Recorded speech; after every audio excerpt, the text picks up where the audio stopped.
Assalamualaikum warahmatullahi wabarakatuh.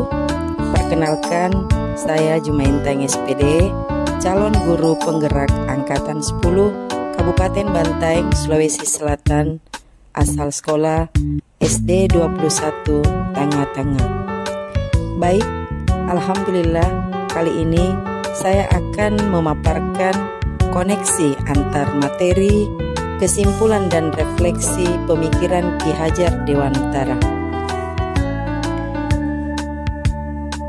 Ki Hajar Dewantara dalam pemikirannya bahwa dasar-dasar pendidikan itu terdiri dari pengajaran dan pendidikan, di mana pengajaran itu adalah merupakan bagian dari pendidikan. Maksudnya di sini bahwa pengajaran adalah cara memberi ilmu atau yang berfaedah buat hidup anak-anak, baik secara lahir maupun batin. Sedangkan pendidikan menurut Ki Hajar Dewantara terdiri dari dua, yakni yang pertama pendidikan secara khusus, yakni bahwa tiap-tiap aliran hidup, baik aliran agama maupun aliran kemasyarakatan, mempunyai maksud yang berbeda. Tidak hanya maksud dan tujuannya yang berbeda-beda, akan tetapi cara mendidiknya juga tidak sama. Sedangkan pendidikan secara umum menurut Ki Hajar Dewantara adalah tuntunan dalam hidup tumbuhnya anak-anak. Maksudnya adalah bahwa pendidikan itu menuntun segala kodrat yang ada pada anak-anak agar mereka dapat mencapai keselamatan dan kebahagiaan yang setinggi-tingginya, baik sebagai manusia maupun sebagai anggota masyarakat.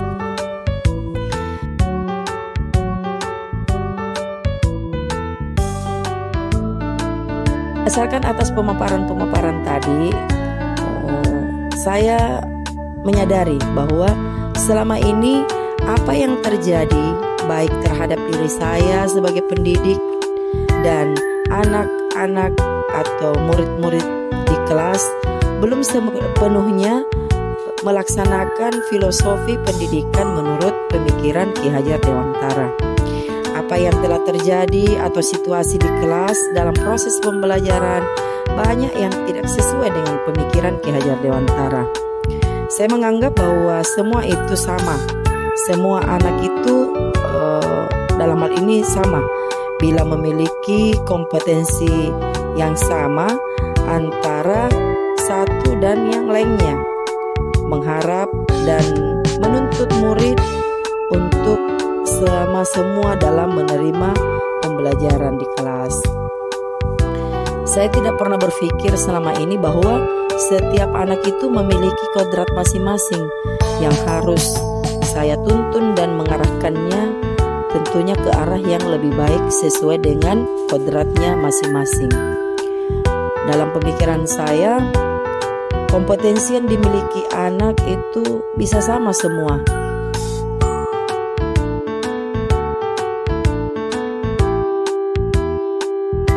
Akan tetapi setelah mempelajari modul satu-satu, maka terbukalah pikiran serta wawasan di dalam tindakan serta perilaku saya di sekolah, terutama di dalam kelas. Apa yang selama ini saya lakukan yang bertentangan dengan pemikiran Ki Hajar Dewantara, sedikit demi sedikit saya tidak melakukannya lagi. Saya betul-betul berupaya untuk menerapkan apa yang menjadi pemikiran dari Ki Hajar Dewantara tentang pendidikan. Baik itu saya sebagai guru, terutama buat murid-murid saya. Sebagai contoh, dalam pembelajaran saya tidak lagi menuntut pada murid untuk harus sama kompetensi yang ditampilkan atau yang dimiliki, karena saya sudah menyadari bahwa dan memahami betul bahwa setiap anak itu terlahir dengan kodratnya masing-masing, dan sebagai pendidiklah yang mempunyai tugas untuk menuntun kodrat yang mereka miliki ke arah mana akan dibawa atau akan saya bawa. Selain itu juga saya semakin tahu bahwa seorang guru di dalam menuntun harus menghamba pada anak. Ini berarti bahwa saya sebagai pendidik harus menyadari betul bahwa murid atau anak yang lebih diutamakan dalam hal ini. Apapun itu yang terkait pendidikan dan pembelajaran harus berpusat pada anak dan berorientasi penuh pada kebutuhan anak. Dan bahkan setelah mempelajari modul ini, saya juga semakin tahu tentang arti dan makna dari semboyan Ingarso Sung Tulodo ing Madya Mangunkarso Tuturi Handayani.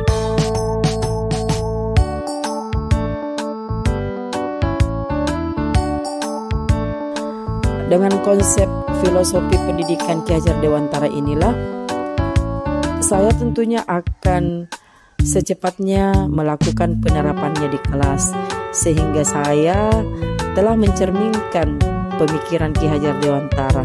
Misalnya memberi ruang yang seluas-luasnya kepada anak untuk mengeksplorasi kompetensi yang mereka miliki, lebih mempersiapkan mental setiap sebelum saya masuk ke kelas dengan pemikiran bahwa anak atau murid yang akan saya hadapi ini memiliki kodrat masing-masing, memiliki karakter yang berbeda-beda, dan menjadi hangat untuk menuntun kodrat mereka. Menjadi tugas saya untuk menuntun kodrat mereka. Berupaya untuk menjadikan kelas semakin menarik tentunya dan semakin menyenangkan dengan menjadikan anak atau murid menjadi bagian dari diri saya, menganggap mereka sebagai teman yang tidak lagi harus memiliki sekat yang tebal, sehingga anak atau murid tersebut merasa lebih nyaman, lebih enjoy, lebih dekat dengan saya sebagai gurunya, yang tentunya membuat mereka merasa selalu membutuhkan dan merindukan kehadiran saya di kelas.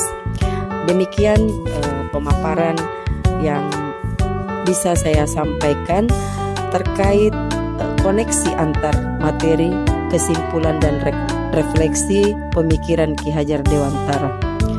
Terima kasih banyak. Assalamualaikum warahmatullahi wabarakatuh. Salam bahagia.